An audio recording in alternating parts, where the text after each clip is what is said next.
So here we have eccentric glute bridge slide out. So what you want to do here is make sure that you're keeping your weight on your heels. Go up into a glute bridge, squeezing the glutes, keeping those hips up, and you're slowly as you can, sliding your heels out until your butt's almost touching the ground and your legs are almost completely straight, and then bring it back in. If you're having issues bringing both feet in at the same time, feel free to just do one at a time. We're honestly focusing more on, like I said, the eccentric motion here, which is the lowering phase, where your feet are sliding out, okay? Here we've got our elevated single leg glute bridges. So again, you want to push with your heels here.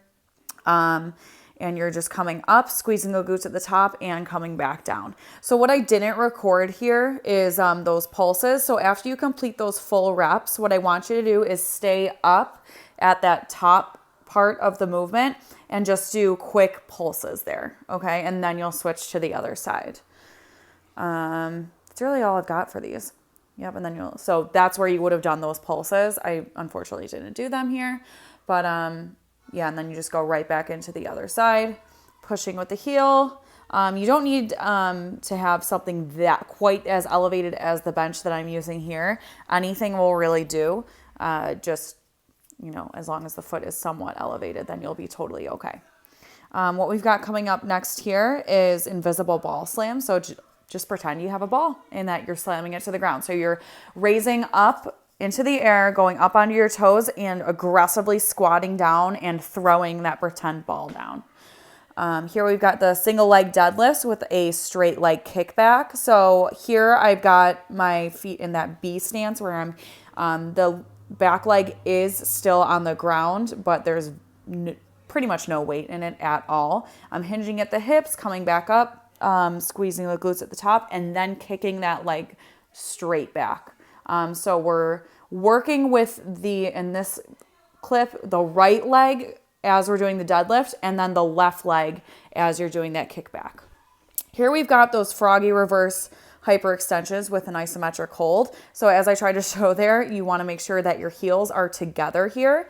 You're pressing up with your heels towards the ceiling, squeezing the glutes super tight and holding it for about 2 to 3 seconds and then coming back down. I recommend finding something that doesn't have like a little ledge on it like this bench does, because it is extremely uncomfortable to do them like that. I would find something that's just completely flat if you can.